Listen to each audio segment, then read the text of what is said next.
से पहले नजर डालेंगे सुर्खियों पर।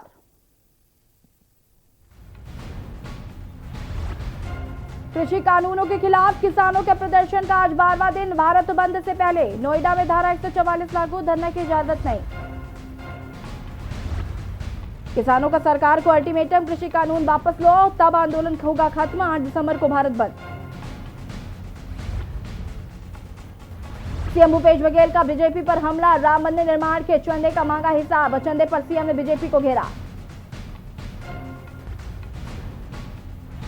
महत्वाकांक्षी योजना के तहत गौठान का निर्माण हुआ। पूर्व मुख्यमंत्री रमन सिंह ने कांग्रेस सरकार को घेरा। घटिया निर्माण के चलते कांग्रेस सरकार पर कसा तंज। करेला हदरहटा धान खरीदी केंद्र में भ्रष्टाचार, किसानों से तौल के नाम पर ले रहे पैसा। किसान ने हेल्पलाइन में की शिकायत। छत्तीसगढ़ में होगी सेब की खेती, मैनपाट में उगाए जाएंगे सेब। ठंडे इलाके के इस फल की खेती का प्रयोग सफल, 200 एकड़ में लगाए गए। आप देख रहे हैं के न्यूज, खबरों का सारथी। केंद्रीय मंत्री रविशंकर क्या कुछ कह रहे हैं आपको सुना देते हैं।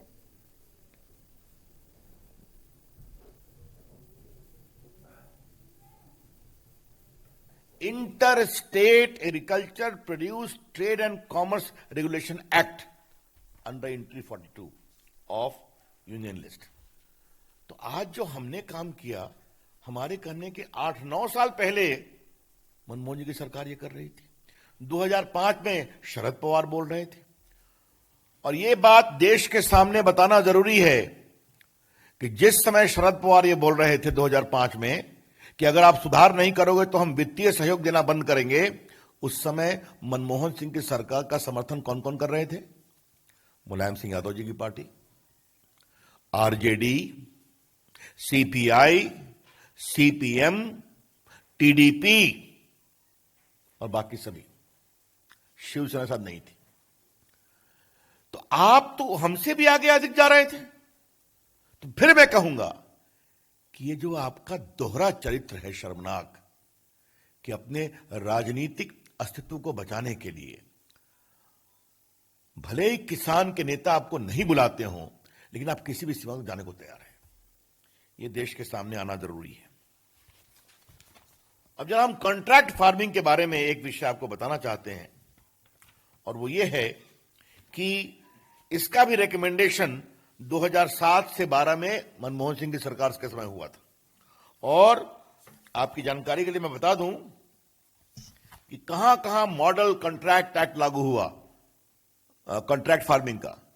आंध्र प्रदेश, आसाम, छत्तीसगढ़, गोवा, गुजरात, हरियाणा उस समय कांग्रेसी स्टेट था, आसाम उस समय कांग्रेसी स्टेट था, हिमाचल प्रदेश, झारखंड, कर्नाटका 2003 में कांग्रेस स्टेट था, महाराष्ट्र 2006 एनसीपी और इंडियन नेशनल कांग्रेस की सरकार थी, मध्य प्रदेश 2003 दिग्विजय सिंह की सरकार थी, मिजोरम, नागालैंड, उड़ीसा 2006 बीजेडी, राजस्थान, सिक्किम, तेलंगाना।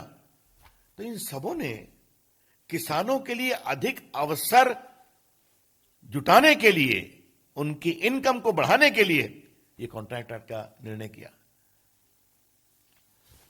तो मित्रों, हाँ, एक सज्जन और हैं जिनके बारे में मुझे कहना है।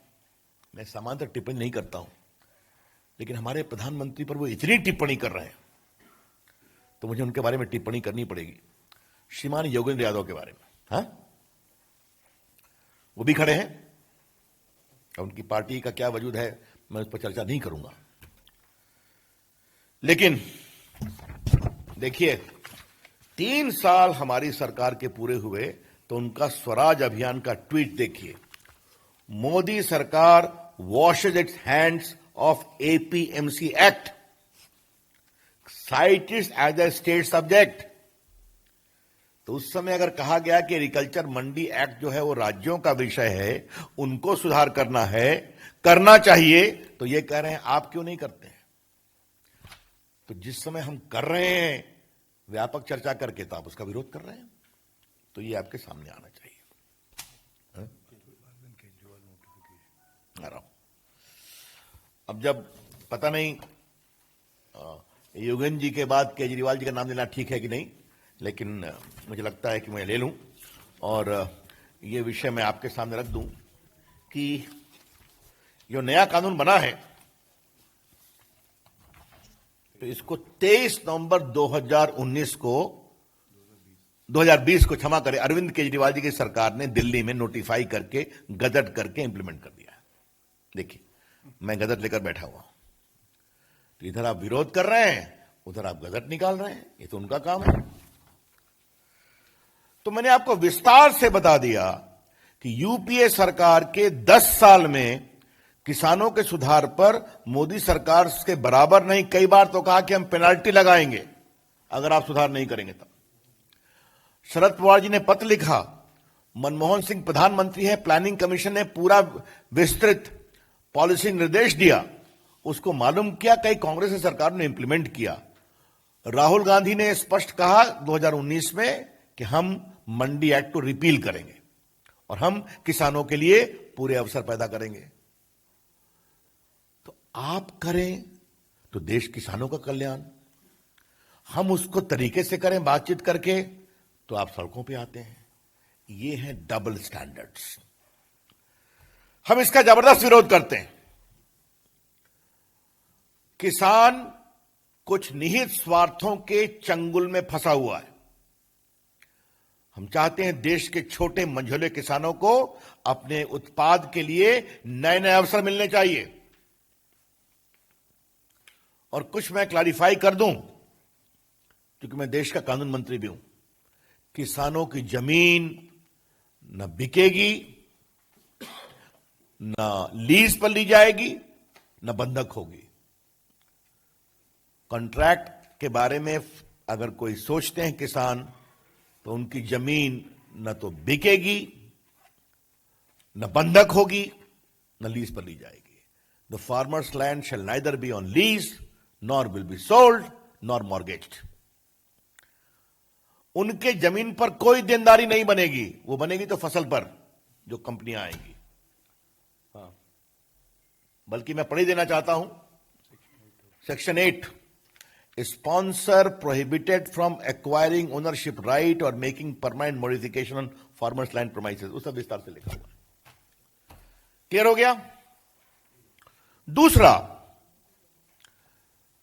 आज जो देश में छोटे किसान हैं, मंझोले किसान हैं, अगर वो समय के अनुसार बदलना चाहते हैं, उनको अवसर क्यों नहीं मिलना चाहिए? आईटी विभाग के रूप में मैं इस विषय को देखता हूं। हमने किसानों के लिए एक नेशनल एग्रीकल्चर मार्केट नेम बनाया है, समझे आप, जिस पर किसान अपने को रजिस्टर कर सकता है, अपनी फसल बेच सकता है।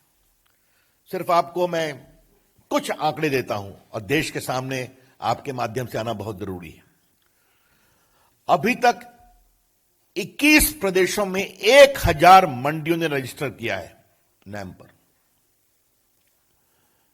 1000 mandis of 21 states have started functioning after being registered on National Agriculture Market Portal. कितने फार्मर हैं रजिस्टर्ड? 1,68,00,000।